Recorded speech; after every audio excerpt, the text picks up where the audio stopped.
bagaimana keadaan kalian? Saya harap kalian baik-baik saja ya. Kali ini saya Seri Johanis dan teman saya Anastasia Soekarno yang menjadi host ingin membahas isu yang masih kerap ditemukan, bahkan mungkin saja ada di sekitar kalian. Apa itu cuy? Yap, betul, bullying. Mengapa kita perlu membahas hal ini? Nah, ternyata kasus bullying di dunia terbilang masih sering terjadi.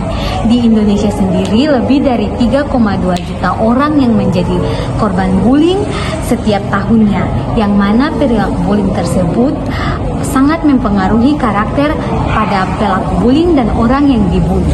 Dan juga dampak dari perundungan atau bully itu sendiri tidak hanya dirasakan secara fisik, tapi dirasakan secara emosional ataupun biasa disebut dengan mental. Jadi melalui podcast ini kita akan menjelajahi berbagai aspek terkait perundungan, mulai dari tanda-tanda yang perlu diwaspadai hingga langkah-langkah konkret yang diambil untuk mencegah dalam mengatasi perundungan ini. Mari bersama-sama memahami isu ini lebih dalam dan mencari solusi bersama untuk menciptakan lingkungan yang lebih aman dan mendukung bagi semua individu. Selamat mendengarkan. Hai semuanya, kembali lagi di podcast kita hari ini. Dan saat ini kami telah berada bersama dua narasumber kita, yaitu Naya Tauda dan Isla siswa dari SMA Negeri Kesatuan Kota. Jadi kita masih saja ya dalam sesi lain dulu. Oke, jadi gimana ya? Menurut kamu apa sih bullying itu? Ya, jadi menurut saya bullying itu adalah perilaku agresif yang berulang di mana seseorang atau sekelompok orang menyakiti atau mengintimidasi individu lain yang berbeda. Kalau hasilnya, Saya kurang mirip ya dengan Naya Kinaya. Namun kan ada beberapa orang yang sering menganggap kalau bullying itu seperti bercandaan. Tapi bedanya antara bullying dan bercandaan itu, kalau bercandaan itu dua arah ya, antara dua belah pihak. Jadi tidak ada yang tersakiti. Tapi kalau bullyingnya ada salah satu pihak yang tersakiti, maka menurut saya tindakan itu sudah masuk kepada tindakan bullying. Yang tentu saja yang kedua, pernahkah kalian berdua mendengar atau melihat penggunaan terhadap siswa? Pernah ya sering terjadi dalam kelas kami, seperti ada guru yang menghina atau menyakiti siswa dalam saat proses belajar mengajar di sekolah. Ya, jadi saya juga sama dengan Israel, di mana penghinaan terhadap siswa sering terjadi di kelas, seperti ibu seperti ada guru melakukan mengejek-ejek siswa yang nanti bisa membuat siswa menjadi minder dan mentalnya menjadi terganggu.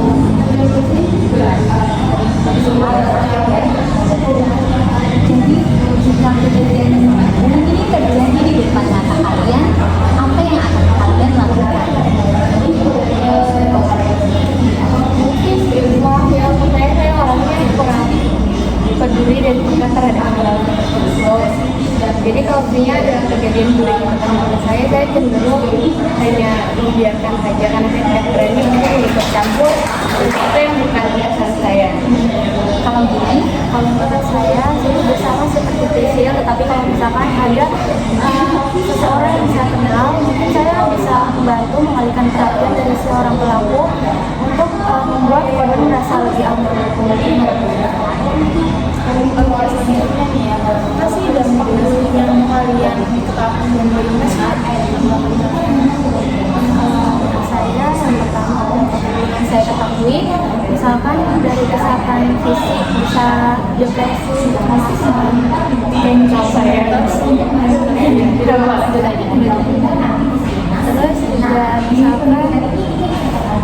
hubungan sosial, di mana misalnya isolasi sosial dan kesulitan membangun hubungan antara seseorang. Yang tadi jadi bilang dapat terjadi korban bisa merasa depresi atau mungkin merasa minder, tidak mau bergaul dengan lingkungan sosialnya atau menutup diri. kira-kira menurut kalian faktor apa sih yang membuat seseorang menjadi korban bullying? Biasanya karena korban memiliki perbedaan entah dari secara fisik atau masalah keluarga, tatanan keluarga yang mempunyai tatanan keluarga atau orang insecure ya, atau mungkin faktor ekonomi keluarga yang mungkin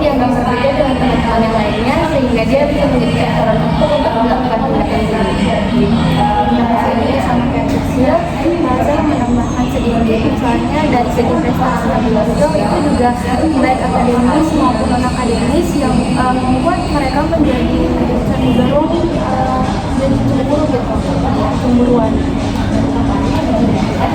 Atau dari hal tersebut apa sih solusi yang kalian bisa dan mengungkapkan seseorang tidak lagi menjadi cemburuan kalian? Itu mungkin agak sulit nih menurut saya, soalnya saya juga hanya seorang siswa biasa di sekolah. Jadi kalau untuk solusi untuk sama korban bullying supaya dia tidak dilakukan lagi, itu agak sulit ya, karena jika ingin menghentikan bullying itu pasti dimulai dari pelakunya sendiri, karena pelaku mungkin harus sadar apa yang dia lakukan sendiri ya, yang dilakukan itu mempengaruhi pada kesehatan mental seseorang. Kalau Yuna sendiri gimana? Saya intinya juga mengedukasi, misalkan di sekolah tuh perlu menerapkan pendidikan anti bullying, tapi juga pastinya harus sekolah itu harus dukung psikologis untuk korban bullying. Kira-kira menurut kalian hukuman sesimpel apa yang harus didapatkan pelaku? Kemudian Jadi itu mahasiswa ya. saya juga siswa, dan kalau saya melihat seseorang melakukan bullying juga saya cenderung tidak terlalu peduli dan suka dengan keadaan, karena saya tidak tahu harus apa. Saya memilih untuk tidak menyebutkan kita bisa mengatasi hal seperti itu kalau sebenarnya berdampak yang dengan skala besar bagi korban, karena korban depresi berat hingga mungkin melakukan percobaan bunuh diri. Mungkin itu bisa dilaporkan pada pihak berwajib ya, dan mungkin mencegah jalur hukum. Jadi pelaku mungkin bisa mendapatkan hukuman dengan apa yang dia perbuat. Kalau Binaya sendiri hukuman yang setimpal bagi pelaku pembunuhan. Pelaku pembunuhan itu tergantung sih, misalkan kalau misalkan dia membuli sampai si korban tuh merasa dirinya kayak tidak panas, trauma, ya itu tuh kita sebagai misalkan saya temannya si korban, pastinya saya membantu si korban itu untuk melaporkan ke pihak berwenang. Misalnya dia dibully di sekolah, berarti saya membantu melaporkannya di guru BK atau di yang lain. Pertanyaan terakhir guys, kalian bisa menceritakan sesuatu pada korban bullying, kalimat seperti apa yang kalian lontarkan atau kalian katakan kepada si korban? Kita semangat karena kalian tidak sendiri, masih banyak orang-orang lain yang tidak melakukan tindakan bullying. Orang-orang yang melakukan bullying mungkin kalian bisa lebih cepat sadar diri, karena hal yang kalian lakukan itu sangat berpengaruh bagi orang yang terkena dampak bullying, dan bullying itu tidak baik, dan jika korban sampai bunuh diri kan bisa bahaya ya. Kalian mendapatkan hukuman yang besar. Tapi gini, saya itu kamu tidak sebutkan apa yang kamu alami itu bukan salahmu, dan pasti ada banyak orang yang mendengarnya itu. Jadi tidak bisa merasa sendirian dan harus lebih terbuka ke teman, orang tua, dan guru.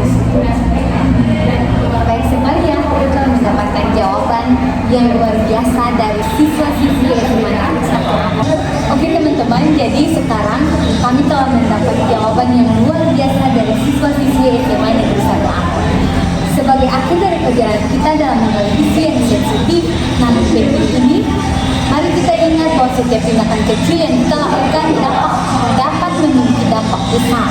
Mari kita bersama-sama menjadi suara yang berani, menjadi teman yang peduli, dan menjadi agen perubahan untuk menciptakan lingkungan yang aman dan inklusif bagi kita semua. Terima kasih telah menyimak podcast ini. Mari kita lanjutkan perjuangan kita melawan bully dengan hati yang penuh empati dan tindakan nyata. Sampai jumpa di episode berikutnya, dan ingatlah setiap suara kita memiliki kekuatan untuk mengubah dunia. Terhanyut dalam nada asmara. cinta kita tak akan pernah sirna. Aku tak tahu mengapa